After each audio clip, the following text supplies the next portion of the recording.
La 4e édition de la conférence et exposition sur le contenu local sera marquée par la désignation du nouveau secrétaire général de l'Organisation des producteurs de pétrole africains, APO. Après 2 mandats pleins, le docteur Omar Farouk Ibrahim, qui s'apprête à quitter ses fonctions, laisse un projet avancé de Banque africaine de l'énergie pour soutenir le financement énergétique sur le continent.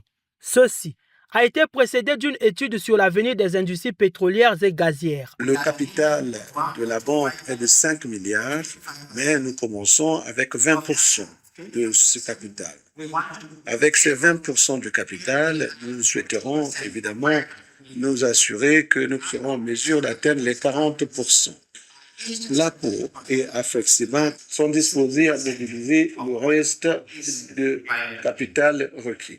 Donc, j'aimerais saisir cette opportunité pour exprimer mon appréciation au Conseil des ministres pour la confiance qui nous a été accordée en matière de négociation en vue de la création de cette Banque africaine de l'énergie, évidemment presque à la fin du processus.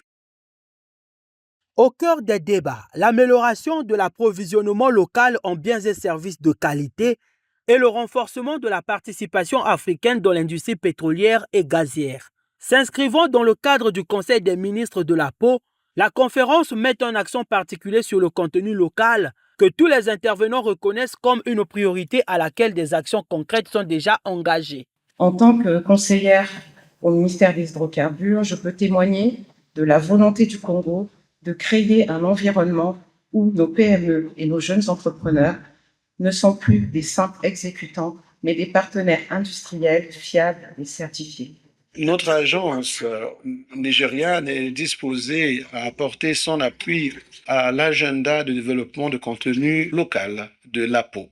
Ceci se manifeste à travers l'appui, mais aussi le partage de connaissances et en matière d'harmonisation de politique.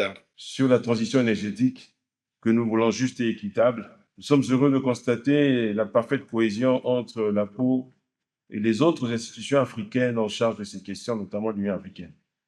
Nous sommes heureux de constater la parfaite cohésion du discours de l'APO avec celui de tous nos chefs d'État. Créée en 1987 à Tripoli, en Libye, l'APO compte actuellement 15 États membres.